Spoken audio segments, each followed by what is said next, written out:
When we were discussing marriage, I came across Gavin's diary from when he was 16. She's so fat, yet she likes me. It's disgusting. I got a girlfriend, hoping she'd give up and stop looking at me like that. The diary entries stopped abruptly on May 13th. That was the day I ended my career as a weightlifter to save him. I vaguely remembered, during our freshman year in college, Gavin asked me, "Would you be my girlfriend?" When I said yes, he looked so relieved. I thought we were in love. But as it turned out, it was nothing more than him wrestling with guilt for years and finally deciding to repay his debt. I suddenly felt it was all meaningless. So, I broke off the engagement and left his house. A few months later, on a chilly summer night, he waited in his car downstairs from my place.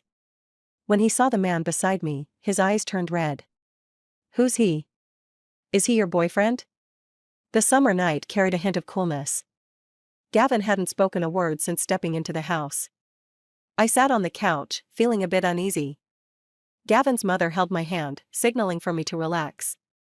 She turned to him and said, "If you don't want to settle down, just say so. It's been 7 years, do you even want to get married or not? Ruth's patience is the only reason she's not rushing you. She loves you, but that doesn't mean you can do whatever you want." Her cheeks flushed with anger as she continued, "I can't believe I gave birth to someone like you." I gently patted her back. "It's really not urgent." "How is it not urgent?" She turned to me. "This boy has ruined your life. If he doesn't take responsibility, I won't let him off the hook." "I just don't get it. What exactly does he want?" The sound of a lighter flicking open and shut filled the tense air. Gavin remained cold and silent. When his mother finished, he let out a scoff, raised his head, and said, "Fine, let's get married." He stood up. "Arrange it however you want." Without looking at me, he strode upstairs. I felt a tightness in my chest, lowered my head, exchanged a few words with his mother, and hurried after him. The sound of running water echoed from the bathroom. Gavin was taking a shower. I sat on the bed, staring absent-mindedly at the floor. "Do you not want to get married?" The water was too loud for him to hear me. When it stopped, he opened the door, wrapped in nothing but a bathrobe. "What did you say?" His hair was damp, and water dripped down his sharp features, trailing across his chest. My cheeks flushed red. I stammered, unable to form a coherent sentence. When Gavin changed clothes, I closed my eyes and counted sheep. Only when his large hand patted my head did I open my eyes. "I'm done. You can look now." He was fully dressed, squatting down to meet my gaze. "What is it you want to say? Do you not want to get married?" "No." He looked away, stood up, and began tidying his dirty clothes. "Don't overthink it." But I knew Gavin was lying. He didn't want to get married at all. I wanted to say we could postpone the wedding, or that I wasn't in a rush, but the words caught in my throat, leaving only a bitter ache. I couldn't stay in the room any longer and made an excuse to leave. "I'll go to bed now, okay?" He grabbed my hand, frowning. "You want to sleep in separate rooms?" Lifting my face with his hand, he asked, "Are you crying?" "No. I've already agreed to everything you wanted. What more do you want me to do?" His frustration boiled over, his face cold. "If you want to make a scene, then go ahead." In our 7 years together, Gavin had rarely spoken to me so harshly. But in that moment, perhaps overwhelmed by the pressure of marriage, he didn't bother hiding his emotions. I froze, feeling like a clown stripped bare. He didn't look at me again, opened the door, and left. The faint scent of his body wash lingered, a reminder of everything that had just happened. After that night, neither of us brought up what happened. Nor did we mention postponing the wedding. But Gavin became quieter. Even when it came to choosing the wedding dress, he showed no interest. He was often busy until late at night. When I messaged him, his replies came hours later, "I'm busy." He didn't come home for his mother's birthday. Everyone laughed and tried to lighten the mood, but we all knew it was Gavin expressing his resentment toward her. I ignored the uneasiness in my heart, pretending nothing was wrong, forcing myself to smile. A few weeks later, I woke up in the middle of the night to find Gavin staring blankly at his phone. "Why aren't you sleeping?" I tried to sit up, but he quickly put his phone away. "Go back to sleep." But in that split second, I caught a glimpse of his screen. It was a photo of 17-year-old Gavin with 17-year-old Sharon. I turned my back to him, feeling as if I had fallen into an icy abyss. The memory of one of his friends sneering at me years ago surfaced in my mind. So what if he's with you? You'll never compare to Sharon. Fat pig. Back then, I thought if I just held on, Gavin would eventually fall for me. He would love me someday. But now, the naked truth stared me in the face. It felt like needles piercing my heart. He had never forgotten Sharon. The facade I had been maintaining crumbled in an instant. I suddenly didn't want to get married anymore. I wanted to leave Gavin. After making that decision, I agonized over when to tell him. Gavin's mother had always been kind to me, treating me like a daughter. It was precisely because of her that I struggled with how to break the news gently. I postponed my wedding dress fitting, using work as an excuse. After college, I started working at a media company, handling celebrity marketing and strategy. Gavin wasn't happy with my job. It required long hours, sometimes even meetings at 2 a.m. So when I said I was busy, he didn't question it. In fact, he seemed relieved. But Gavin's mother didn't take it as lightly. She thought I was upset and scolded him fiercely. When I got home, she had just finished her call, her eyes still red. She grabbed her bag and pulled me along, saying, "Don't worry. I'll take you to find him and make him give you an explanation. What kind of person prioritizes returning home over being there for his fiancée's wedding dress fitting? He's lost his mind." From her words, I realized Sharon was back. No wonder Gavin had been so distracted lately. No wonder he seemed relieved when I said I couldn't make it. No wonder. Sometimes, when you're utterly speechless, all you can do is laugh. Gavin's mother was startled by my reaction. She hugged me tightly. "I know you're hurt, but don't worry. I'll stand up for you." "Auntie," I gently pushed her away. "Please let me handle this myself. I'll take care of it." I went upstairs, dazed, and stood there for a while. As I fumbled in my bag for my phone, its contents spilled onto the floor. I crouched down to gather them, then leaned against the bed and called Gavin. The phone rang a few times before he answered. The background noise was chaotic, making it hard to hear. "What is it? Where are you?" He fell silent for a moment, then let out a cold laugh. "What, are you checking up on me?" He moved to a quieter spot. Ruth, do we really need to go this far? First my mom yells at me, and now you're calling too? I already said I'll marry you. Isn't that enough? Where are you? I repeated. My fingers dug into my palms as I struggled to stay composed. OT on the desk. I was about to grab it when my gaze fell on a nearby journal. Sometimes, it feels like you're hit by a sudden premonition. Like when the teacher's about to call your name, and you know you're in trouble, before it even happens. That's how I felt now. I knew I shouldn't open it. I knew it wasn't mine to read. But my eyes were glued to it, and I couldn't look away. The moment I opened the journal, I held my breath without realizing it. August 29, 2015. A new girl moved in today. My parents said she's an athlete and that she'll be staying with us.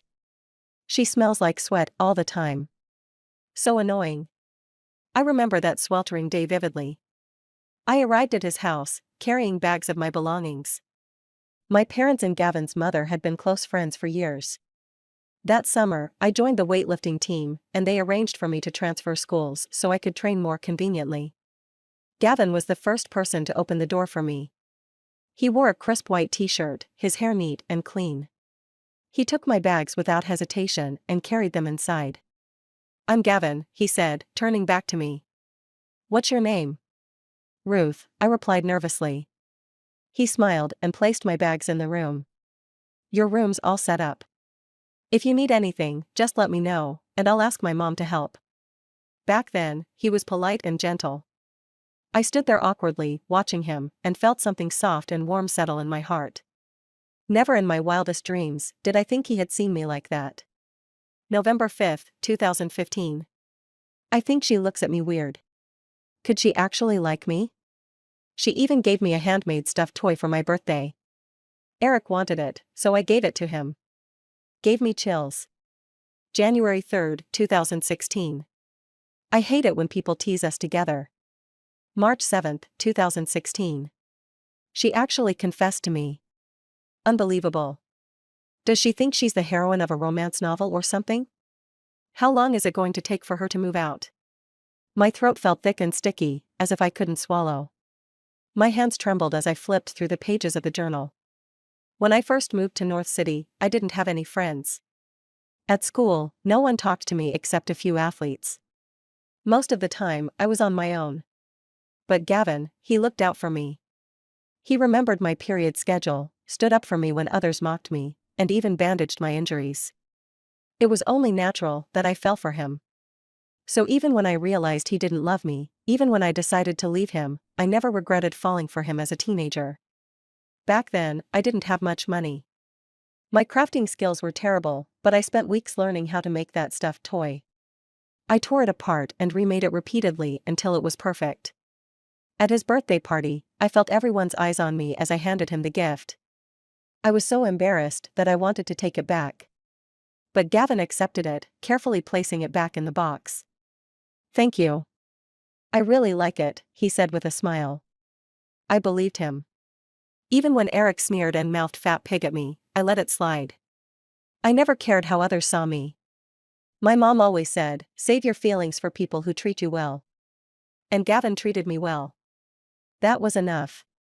17-year-old me never imagined that the gift I poured my heart into would be handed off to Eric, who tossed it into the trash outside.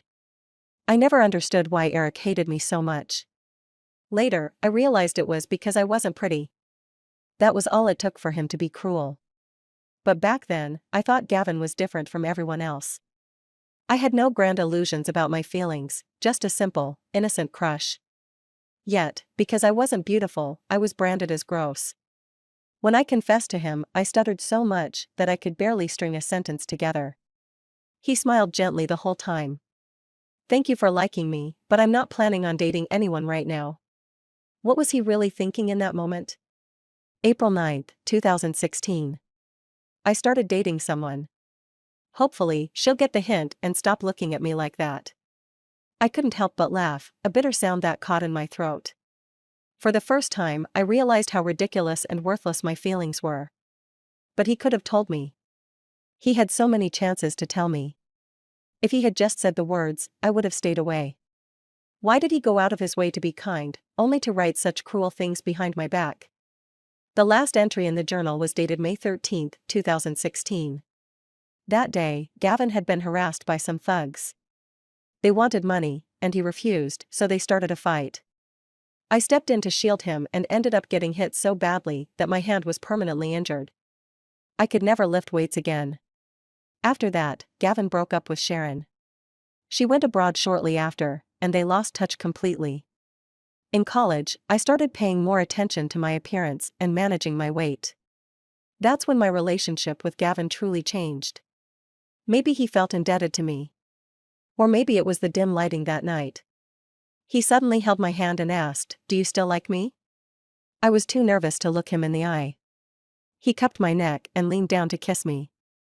It was my first kiss, tasting faintly of mint. On the first day of our relationship, Gavin took me to his mother. "We're together now," he told her. He looked so relieved, as if a heavy burden had finally been lifted from his shoulders.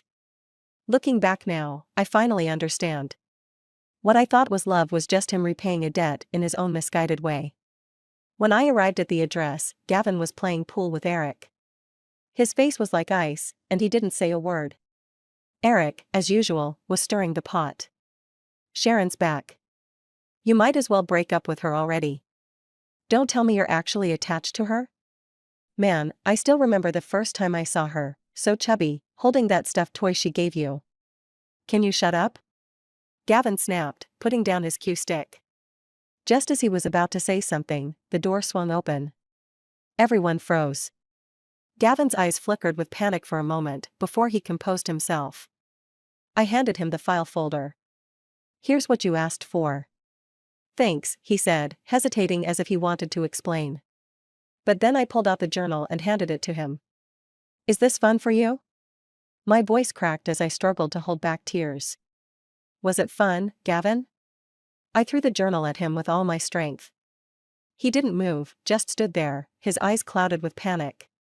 He reached out as if to grab my shoulder, but Eric stepped in and shoved me hard. "What's wrong with you?" Eric barked. Without thinking, I slapped him across the face. "I'm talking to Gavin. Stay out of it. For years, every time you see me, it's nothing but insults, fat pig, ugly. Aren't you tired of saying it?" "Because I'm tired of hearing it. So what if I was a weightlifter? Gaining weight for my career is nothing to be ashamed of. Who are you to look down on me? My parents never judged my weight or my looks, so what gives you the right? You're like an annoying fly that won't go away. If someone didn't know better, they'd think you liked me, the way you're always buzzing around." I was shaking with rage, my eyes red. Eric stood there, stunned, unable to respond. Gavin hugged me tightly. "Calm down. I'm already calm enough." I shoved him away, grabbed the diary off the floor, and yanked him over to look at it with me. The more I read, the paler Gavin's face became. He murmured, "Let me explain. We're done." I smiled coldly, glaring at him. Just thinking about all of this makes me sick to my stomach. Without looking back, I turned and walked away. Gavin tried to chase after me, but I stopped him. "If you're coming after me, is it because you want to marry me?" He froze in place, not daring to move again. I walked away step by step, until I disappeared completely from his sight. After confronting Gavin, he avoided me at home for the next several days. Everyone in the house could sense something was off, but no one dared to ask. The first person I told was my mom. When she heard the news, she wasn't surprised. She asked, "Do you want to come home?" "I need to think about it," I replied. I haven't told his mom about the breakup yet. No matter what happened between me and Gavin, his mom had always been genuinely kind to me. I didn't want to hurt her. Besides, leaving my job here wasn't something I could do overnight. Starting over always takes courage. After hanging up the phone, I stared at myself in the mirror for a long time.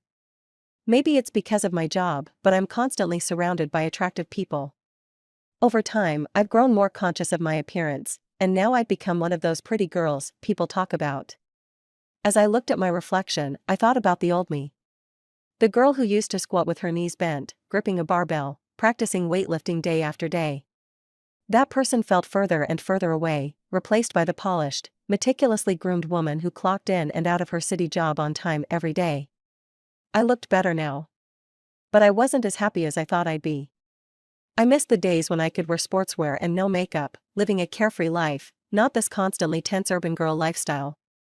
Life's biggest decisions often happen in a single moment of clarity.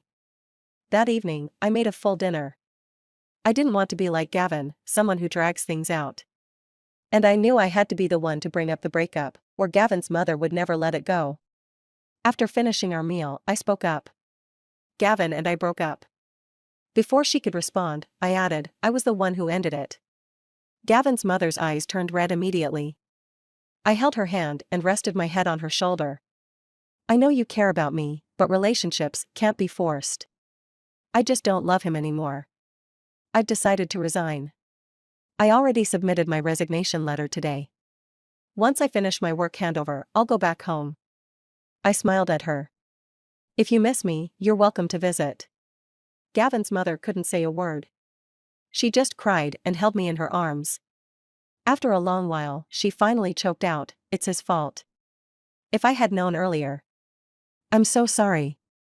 I comforted her for a long time before she reluctantly accepted the truth. Gavin only found out I was leaving half a month later, on the last day of my job handover. I'd booked a 10 a.m. flight home the next day. He knocked on my door, his voice hoarse. "Can we talk?" Time really does dull emotions. By then, I no longer felt the initial pain, just an emptiness I couldn't describe. "There's nothing to talk about." I forced a small smile. "Don't worry, we're parting on good terms. I won't badmouth you to your mom, and she won't pressure you anymore." "That's not what I meant." I opened the door. Gavin stood there, disheveled and exhausted, as if he hadn't slept properly in weeks. "When's your flight tomorrow?" "I'll take you to the airport," he offered. "Suit yourself." With that, I closed the door. The next day, Gavin did take me to the airport. I didn't refuse. After all, it was the last time.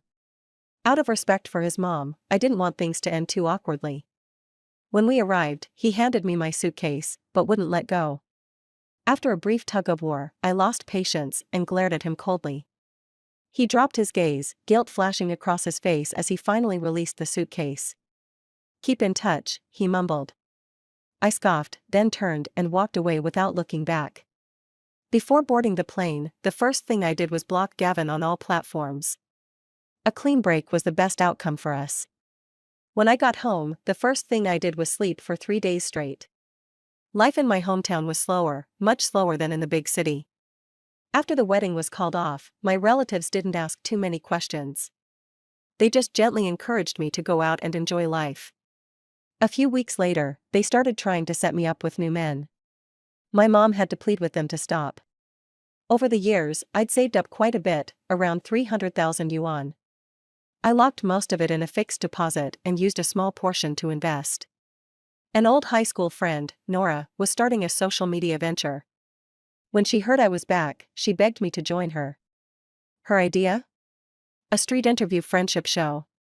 Basically, we randomly interview strangers. If they're open to making friends, they can write down a few traits about themselves, and we pass that on to the next person. If the two sides are interested, we arrange for them to meet. I'd been thinking about what to do next, and her idea instantly resonated with me. I transferred 50,000 yuan to fund our new project. Nora squealed with joy, hugging and kissing me. With us teaming up, we're bound to hit it big. I couldn't help but smile, feeling both amused and hopeful. Maybe it was because the idea of a fresh start excited me. Whether we succeeded or failed, the new journey felt exhilarating. We began planning our filming schedule and equipment. Our first shoot was at a university, where we interviewed a few students, but the response was lukewarm. We switched locations to a primary school, and this time, things went more smoothly. Interacting with kids always felt easier, less stressful. After filming, we decided to grab dinner. Suddenly, Nora grabbed my arm. "Look, a hottie." Under the shade of a tree, a tall man in a black suit stood with his hands in his pockets. He had a broad, athletic build and striking features, and it seemed like he'd been watching us for a while. When he saw us looking, he jogged over, his face slightly flushed. "Is this a matchmaking platform?" he asked, holding out his phone. Then, meeting my gaze, he said, "Can I get to know you?" Ding, my phone buzzed with 2 texts from an unknown number. One was a photo of Gavin holding hands with Sharon. The caption read, "They're together now." I didn't even need to guess who sent it. Disgusted, I replied, "Are you pathetic?"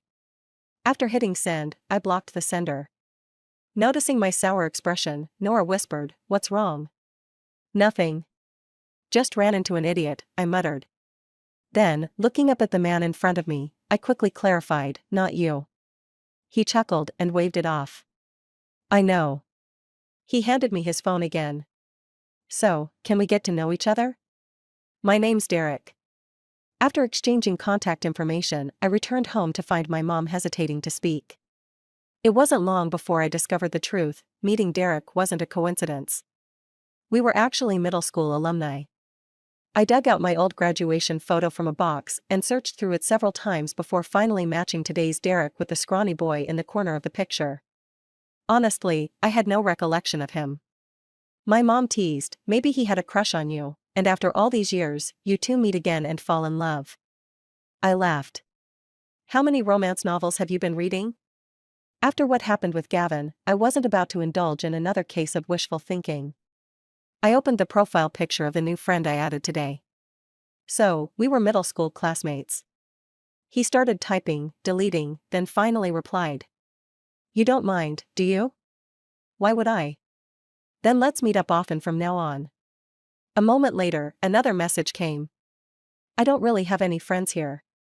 Over time, Derek would randomly pop up, and eventually, he became a regular helping hand for us. He had a great personality, cheerful, kind, and full of energy. He could strike up a lively conversation even with an 80-year-old grandmother. As for my mom, she adored him. She once bumped into him and insisted on dragging him home for dinner. I whispered to him one day, "You're not quite the same as the first time we met." He didn't get it at first until I pointed out how he went from a polished suit-wearing man to a laid-back, youthful college guy. He scratched his head and gave a sheepish smile. I thought first impressions were important. And now they're not? He leaned in slightly, his eyes bright. Now, the second impression matters more. I've never been a fan of the polished corporate type. I also didn't want to date anyone. When I realized Derek's feelings, I told him directly. That day, he drove straight to my apartment building. Look outside. Derek was holding a balloon, slowly letting it drift upward. I reached out to grab it and noticed a note attached. Then how about being my first friend in the city? Please? We held on to opposite ends of the balloon string. The night was silent. Moonlight bathed the man standing below my window. He seemed nervous. It felt like every moment I hesitated was a countdown to his doom. I tied the balloon to my window and texted him. Hello, new friend. Derek smiled. 2 months later, Gavin messaged me. He had a new phone. I blocked him, but he kept switching numbers. Once, I accidentally answered, but he said nothing. I'd had enough. Can you stop bothering me, Gavin? His voice was hoarse. My mom misses you. When will you come see her? The mention of Gavin's mother softened my heart. Lately, she'd occasionally sent me money, probably worried I was unemployed and struggling. When I didn't accept, she began sending me health recipes instead. When I first moved in with them, she used to cook for me constantly. She was the one who stayed up all night to care for me when I was sick. I couldn't be cruel to her. And because of that, I couldn't hate Gavin entirely either. Noticing my softened tone, Gavin pressed on. Or should I pick you up? Aren't you back with Sharon? I cut him off. There was a moment of silence on the other end. I sneered. Is this how you treat all your girlfriends? Keeping one in hand while eyeing another? Gavin. I took a deep breath. Do you realize how despicable you are? After that night, Gavin went quiet for a long time. I thought it was the end of our story. But then I ran into Eric in this small city. Derek and I had just left the university town. A black Maybach pulled up in front of us. The moment I saw that familiar face, my smile vanished. You've got a new boyfriend? Eric sneered. Do you even know what she used to look like? Before he could finish, Derek's fist flew toward him. Startled, I gasped. Eric fought back. Someone called the police, and because it was a mutual fight, they both signed a settlement agreement and left. Eric, nursing his bruised face, spat angrily on the ground. I walked up to him and grabbed his collar. What's your problem? He smirked, then laughed suddenly. Yeah, I have issues. So what? He reached out as if to touch me, and I immediately let go. Eric brushed off his shirt, then said with a mocking grin, Gavin and Sharon broke up. He still can't get over you. I came to tell you in person since texts don't seem to do the job. And you, ungrateful as ever. He leaned closer, his grin widening. Don't know a good thing when it's in front of you.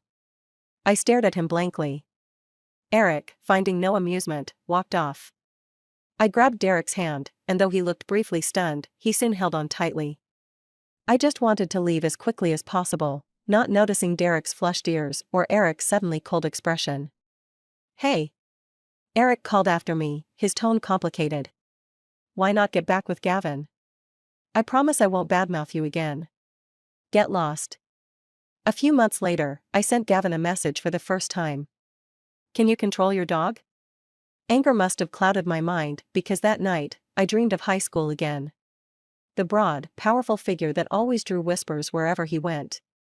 Teenage malice often came without reason. They pushed him around, taunting. Dare to kiss her? Are you looking for a fight? Whose is bigger, yours or hers? Once, after returning from the restroom, I saw a girl with her shoelaces untied. The troublemaking boys in class were ogling her neckline with lewd expressions. That look disgusted me. I stomped on one boy's foot hard. He hit back, but Gavin caught his fist midair.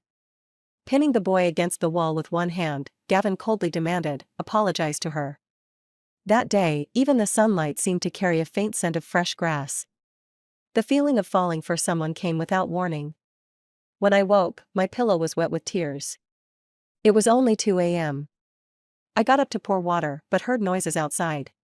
Opening the door, I saw Gavin leaning against his car, cigarette butts scattered around him. The cold wind made his pale face look even thinner. When he saw me, his unfocused eyes gradually cleared. A second later, I shut the door again. Back in bed, I received a message. About Eric, I'm sorry. I've cut ties with him. He won't bother you again. After some hesitation, he added, Sharon and I broke up. Gavin stayed in the city for a while. Every time I went downstairs, he was there. When I came back at night, he was still there. I ignored him. So did my mom. People need self-respect, but you can't stop a dog from guarding a house. Then she added, not even his house. During this time, the content creation work I was doing finally started gaining traction. I could even take on small ads. Nora and I worked harder than ever. I was so busy every day, it felt like I was squeezing 2 days into one. Running around, brainstorming ideas, I didn't pay attention to where I was going and got scraped on the leg by a passing bike. Nora helped me up. Are you okay? Before I could answer, Derek had already dashed off like the wind. He came back with an armful of medicine and was immediately teased by Nora. Still catching his breath, Derek looked at me with bright eyes. Can I? Derek, what? Me, to apply the medicine for you. In the end, I didn't let Derek help me. I found a chair nearby and dealt with it myself. The shoot ended earlier than planned, and Derek insisted on driving me home. The car crawled like a tortoise, with Derek nervously glancing around. I didn't call him out on it. A trip that normally took half an hour stretched into an hour and a half before we finally arrived. When we got out, he quickly rushed around to open my door, naturally steadying me with his hand. Thanks. As I turned around, I paused. Gavin was leaning against the wall, his gaze fixed straight on me. His face was pale, and his lips moved slightly. He took a step closer. Derek noticed something was off and leaned down to ask, someone you don't like? Yes. I walked past Gavin as though he didn't exist, but he grabbed the hem of my shirt. I looked at him with a cold, dead expression. He snapped back to reality and let go of my shirt immediately. His eyes shifted to my foot. Did you apply the medicine? My response was silence. The door closed in front of him, just as it had countless times before, without a word. Inside, the sound of stir-frying came from the kitchen. My mom's eyes lit up when she saw Derek. Stay for dinner, Derek. He hesitated and glanced at me. I nodded. We've got enough for you. His smile widened, revealing faint dimples at the corners of his mouth. I asked, aren't you curious about who he is? I have a guess, he said as he walked inside. But it doesn't matter. He leaned in closer to me. You said he's someone you hate, which means now, he's someone who doesn't matter. After dinner, it was already 9 o'clock. My mom asked me to walk Derek downstairs. The moment I opened the door, her smile disappeared. Standing out here at this hour, scaring people. Derek's gaze fell on Gavin, and he smiled faintly. Goodbye. I walked him to his car and reminded him to drive safely. Suddenly, someone grabbed my hand. Derek pulled me into a light hug, his voice soft against my ear. A hug between friends, is that okay? You already went ahead and did it. Sorry. Derek was abruptly yanked away by Gavin, who grabbed him by the collar, fist raised like a raging beast. Gavin. He froze, his eyes red. I couldn't understand the look on his face. He was the one who wanted to separate, yet now he looked like this. Derek chuckled, a mixture of disdain and amusement. Should I call the police? Gavin wasn't giving up. Who is he? Your boyfriend? We've already broken up, Gavin. I know. His voice trembled, tears falling one by one as he mumbled incoherently. But I regret it. I regret it. But I don't. My refusal was straightforward. I don't regret breaking up with you, and I won't regret leaving North City. I'll never look back. Whether I have a boyfriend, whether it's him or someone else, who I marry in the future, it has nothing to do with you. Because that person will never be you. The sword of Damocles finally fell. The hope in Gavin's eyes shattered completely. That night, Gavin didn't linger downstairs anymore. 2 months later, late one night, I received a text from him. "Can we meet one last time to say goodbye?" This time, I replied, "Okay." Outside, light snow had begun to fall, blanketing everything in white. Unknowingly, it felt like the year was drawing to an end. An ending, and a beginning. We arranged to meet at a nearby cafe. The snow had piled thick on the ground, and the sanitation workers were already up early clearing it. When I stepped out, the only marks on the road were tire tracks. The snow on the sidewalk hadn't been cleared yet. The surface had frozen over. I kicked it lightly, and the seemingly solid snow scattered instantly. I chuckled. But my smile froze quickly. Not far away, Gavin stood, his deep gaze fixed on me. For a moment, I felt like I was back in high school. In the snowy winters, my favorite thing to do was build snowballs and kick them away. Gavin would open the window and shout, "My mom says you should come over for dinner." "Got it." I'd smile, turn back, and run inside. I walked closer, and Gavin sighed softly in my ear. For a moment, I thought we were back in the past. He curved his lips bitterly. "But this time, it's to say goodbye." We sat at opposite ends. I ordered a coffee and checked the time. "I only have an hour." "About the diary." "I'm sorry." He sat down. "I'm really sorry. I don't care about that anymore." If. His hands fidgeted nervously. "If the diary hadn't been an issue, would we?" "There's no if." I interrupted him. "Even without the diary, we wouldn't have worked out." "I've always had a question." His face was full of confusion. "After all the years we've been together, why didn't you even give me a chance?" "Let me ask you something," I suppressed the irritation rising within me. "Why did you get together with me in the first place?" He didn't answer. "To repay me for saving you." I summarized the absurd reason. "Who do you think you are?" I smiled faintly. "What makes you think your love is some kind of gift to me?" "Just because I liked you?" I stirred my coffee and let out a small laugh. "Love might be beautiful, but it's not powerful enough to ruin someone's life. Even without you, I would have continued living just fine. I cared about you because I thought you were worth it." I paused and chuckled again. "But your love, it wasn't the same." Gavin shot to his feet, flustered, as if he wanted to explain but didn't know where to start. "It's not about the diary or Eric," I said calmly. "It's about your condescending attitude, which you disguised as tolerance. You disrespected me." But my fault was not ending things sooner. I looked him in the eye. "When you allowed your friends to treat me so poorly, I should have realized that we were over. This is the last time we'll see each other, Gavin. For your mother's sake." I stood, grabbing my bag as he scrambled to his feet. "Let's not meet again, Gavin." I walked out without looking back. As the door closed behind me, my phone rang.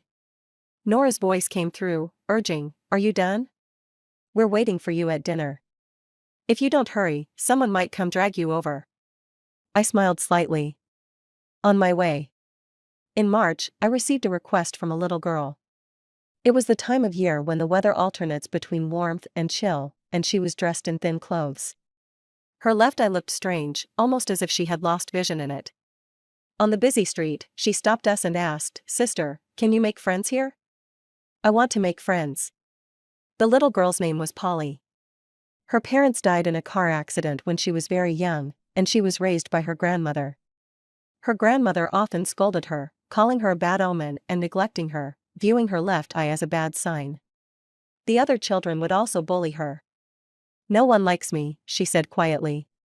Because of this request, we began looking around at various elementary schools. In the end, we found a girl at Linney Primary School. The girl had a sweet smile, like a little sunshine. As we brought Polly over, she bounced along happily. Her parents, walking beside her, smiled helplessly. "She's been spoiled since she was little," they said. Then, as if worried we might misunderstand, her mother added, "But there's nothing wrong with that." "That's right, there's nothing wrong with that. Whether she's lively or quiet, isn't that still her?" The two little girls met, and within 15 minutes, they were already inseparable. The girl lowered her head and said seriously, your eye isn't ugly at all. They just don't know how to see. From today, I'm your friend. I responded the same way, I am too. Nora said, me too. The girl's mother squatted down and patted her head. My home isn't far from here. If you miss Mavis, you can come over. I'll make you something delicious. As we were about to leave, I said to Polly, don't pay too much attention to what people who don't like you say. What they say isn't important. What matters is that you know who you really are. I had once read a quote in a Sophie Tanner book. I wish to be my closest lover, my loyal comrade. Self-respect, self-love, self-confidence, all my life, unwavering till death. The little girl didn't quite understand, so I smiled and hugged her. You are a very, very good person. I didn't post this story right away. I told Nora that I still had a bonus video to record. Later, while editing at home, I heard a car honk outside. Derek picked up the phone and said, Ruth, come downstairs. We hadn't seen each other for almost a week. During that time, he had started at a new company and had to fly abroad for work, staying busy without a break. When I came downstairs, he was opening the trunk of his car. When he saw me, he waved. The trunk was filled with various snacks he had collected from abroad. He handed me a few boxes, but most of them he kept for himself. His tone was casual, these are for regular friends. I couldn't help but laugh. He raised his chin slightly and said, friend, lead the way. Our relationship had never moved beyond friendship, and he didn't mind at all. Once again, I couldn't resist asking, did you like me back then? I wasn't even aware of it then. He shifted closer to me. I really wanted to be friends with you. But you transferred schools not long after, and I was really upset. Back then, Derek was small and insecure, always walking with his head down. Ruth, on the other hand, always walked with her head held high, deflecting the malicious comments she didn't deserve. At 13, Derek thought, I want to be friends with Ruth. But during those years, he never dared to take the next step. The day he found out she transferred, Derek locked himself in his room and cried. He never told Ruth that, when they crossed paths again at 23 due to business, she didn't recognize him. But he recognized her immediately. Later, when he had a falling out with his boss and returned to his hometown, he heard Ruth was back. The first thing he did was make a move. He was so eager to be friends with her. After spending time with Ruth, the fog cleared, and he saw a more real and brave side of her. His feelings for her weren't love at first sight, they were the kind that developed over time. A seed planted in middle school had, after years, taken root and blossomed.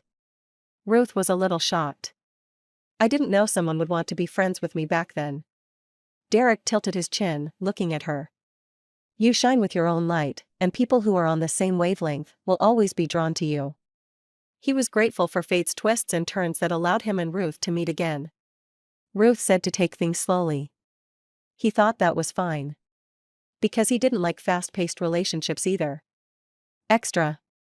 After parting with Ruth at the cafe, Gavin never messaged her again. Years of their relationship had turned into this, and whenever he thought of it, his heart would hurt. But the one who caused all of this was him. After Eric's incident with her, Gavin had a huge fight with him.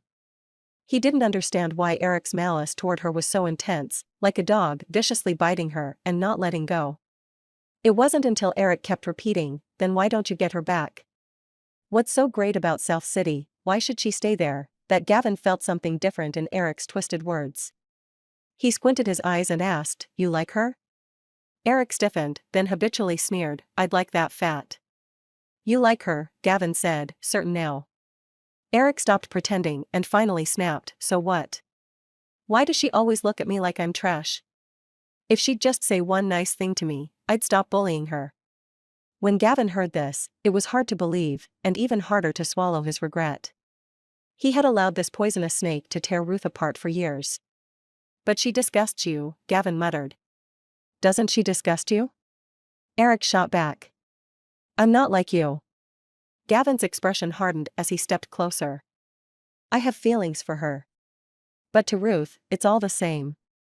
Gavin didn't pay much attention to that remark. He went to Ruth's hometown, obsessively waiting downstairs in front of her building. He wanted to tell Ruth that he liked her.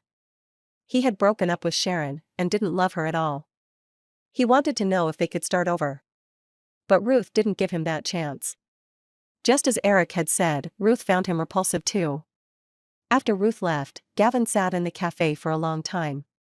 When he finally stepped out, he felt lost, unsure of where to go. He and Ruth no longer had a home. No matter which way he turned, none would lead back to Ruth. He forced himself to stop thinking about her, throwing himself into work until he ended up in the hospital from exhaustion. In the hospital room, he opened Ruth's social media account. She had just posted a new video. There was an Easter egg in one of the videos. It was a message Ruth had written. To the dear girl. Hello, what are you doing right now? Are you buried in your studies, or rushing through the bustling city? Are you a student, or a mom? How are you? Are you happy? No matter what role you're playing, I just want to say to you today, you are really amazing.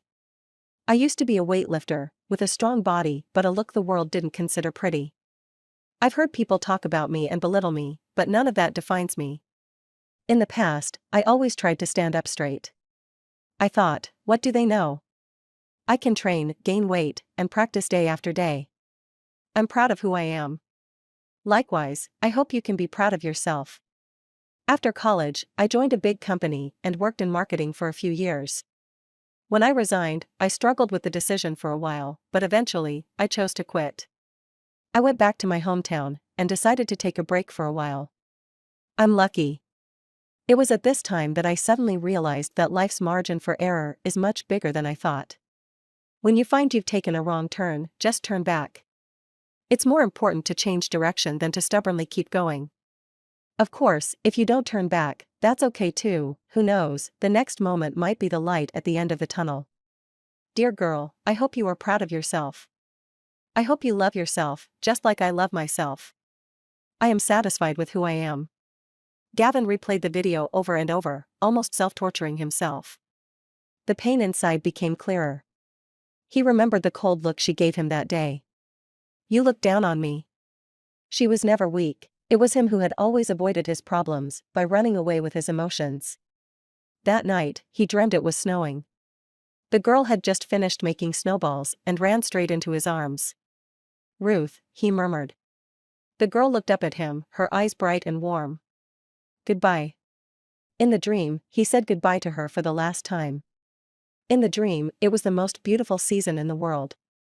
Outside the dream, things and people have changed for many years. He should have said goodbye gracefully many, many years ago. He understood it too late. He let down a girl for many years. End of full text.